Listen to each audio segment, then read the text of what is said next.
Hey everybody, this is the Aaron and Harry Show, ever more organized as the days wear on. We've just done a little bit of a pre-show chit-chat, and I'm going to tell you what's coming up. This is Patty Smith in the background, by the way. I'm going to turn that down. We have several interesting things planned for tonight. We're going to talk about the closing of Guantanamo. We're going to talk about some war on terror stuff, talking about like what's going on in SWAT and how that's spreading out into the rest of Pakistan.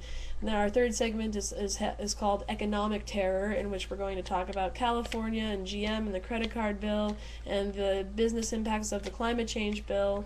And then we have a possible fourth segment if we need it, because we have a feeling that we're going to run over in each of those previous segments, and the fourth segment will be the overflow time of the stuff we didn't get to say. But I'm not going to even mention that unless we use it. And then as a special treat, our fifth segment tonight is going to be Harry talking about Agent Lemon, which is his DXM extraction method that he published in the mid-90s and actually has gone worldwide and lots. It's like the way to do DXM extraction.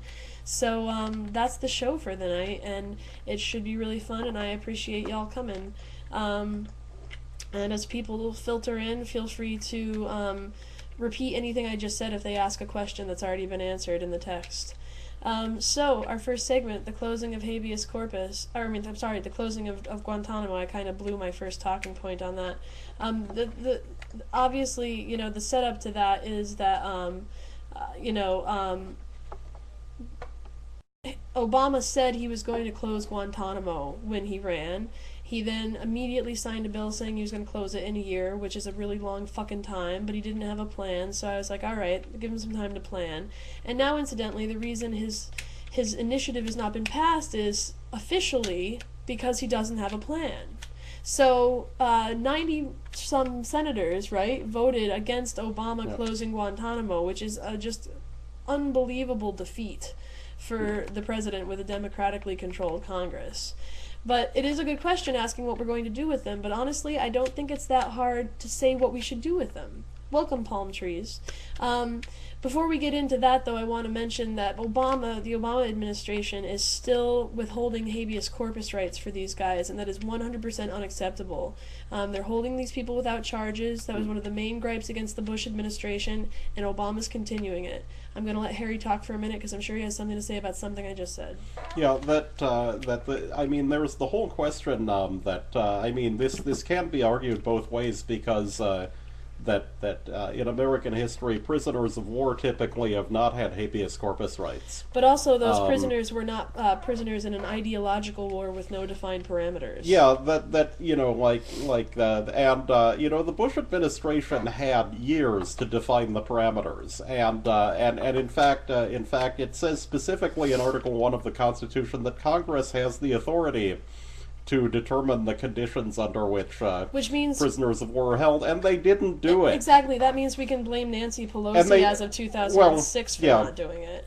And even that is that, you can also blame the Bush administration for being a bunch of dumbasses. I mean, look, they controlled Congress. They should have passed laws clearly explaining this. They should have been able to anticipate this issue. Yeah, I mean, it's asinine that they didn't anticipate. I mean, if they wanted to hold prisoners indefinitely, that would mean they wanted to hold them even under Democratic administrations, and that would require procedures that make some fucking sense. Exactly.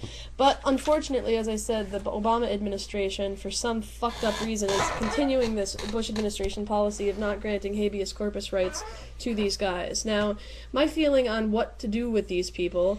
And also another thing is that it's pretty clear that anyone brought in the United States, is not a prisoner of war, because we're not at war inside the United States. That's a tricky thing to say. That's tricky because we go back to this issue of it being an ideological war with completely undefined parameters. Yeah, well, some would say we are at war within the United States. Well, yeah, there's sort of the issue that in 2001, after the September 11th attacks, they passed this, very strange, authorization that, it was used as the authorization of force to go into Afghanistan, but that the Republicans channeled their inner Malcolm X, and in there said that that the president was allowed to use any means necessary to defeat the terrorists. It does have a nice ring to it. Which just, like, but I have to say, I think it's just one more example of the white man ripping off. And they've tried to use this, man. To say that the president had the authority to say torture people, but I think that should be challenged in court under the grounds that that's not necessary. It's completely not only not necessary, but not effective, as we all know. Anybody who's watched us for any length of time knows our spiel on that. But it's incredibly disappointing that they're not giving these guys the rights of habeas corpus, which brings me to what we should do. What can we do? Let's talk hypothetical first. This is what I think would work. Anybody who we have evidence against, bring charges, try them. If they are found guilty, put them in maximum security prisons within the United States like we do with every other dangerous criminal. If they are not found guilty, we let them go. Also, the hundreds of people, if not tens of thousands if you count all of the black sites, who are there for pretty much no fucking reason at all and we have absolutely no evidence against, we should release them, let them go wherever they want, and the way we are going to... this is cutting to the chase. The reason they don't want to do this is because they're afraid all these people are going to go and be radicalized and become terrorists. People have a weird idea of doing that after you torture them. It's a known quantity. That's why they don't want to let them go. I have thought of something that I think would actually keep them from becoming terrorists, which is pay them restitution, and the way you would work that out you would say that they were employees of the U.S. federal government for the 7 years they were in Guantanamo. You would give them the average salary of a U.S. federal government, all at once, in whatever form they wanted, let them go wherever they wanted, and give them lifetime access to U.S. health care for psychological services, etc., and publicly say that they were not guilty of anything. It's the only way we're going to keep these people from being radicalized. You might want to encourage them, if at all possible, to be in the United States, because that makes it harder for them to spend the money on a big bomb. Yeah, well, also, they'll learn to know that not all Americans are like that, and actually a whole shit ton of Americans were actively fighting against it while they were being abused. But that's the only way that these guys won't turn into terrorists, because the Bush administration did everything they could to turn them into them. But now let's talk about what's real. And of course, there's always some finite risk that some of them will be terrorists, and we're supposed to be a brave country. Yeah. We're supposed to actually make sacrifices for our freedom. And, that doesn't just mean, blindly doing whatever the fuck the Republican Party tells you to shoot at, that means, that we're actually willing to take some risks for our freedom. Exactly. I think, so like I said, I think the only thing to do to keep the vast majority of these guys from actually being radicalized and violent is to pay them restitution, treat them as though they were U.S. citizens and federal employees, which would probably, I don't know, do you know the median employee of a salary of a federal employee? Yeah, I don't know offhand. 40 or 50 grand, something like that per year, and they've been here for 7 years. Give them that, and then give them some kind of benefits package equivalent to what a federal employee would get, so they have access to whatever psychological services they want. Of course we should give them residence here if they want it, because, like I said, the best way to keep these guys from wanting to kill us is to get them to know that we're not all Bush and Cheney and Rumsfeld. Yeah. But we've got 2 minutes left. Why don't you give your take on why this will never fucking happen? And of course, this will never fucking happen because all the Republicans will just I mean they'll just wring the neck of anyone that suggests something like this.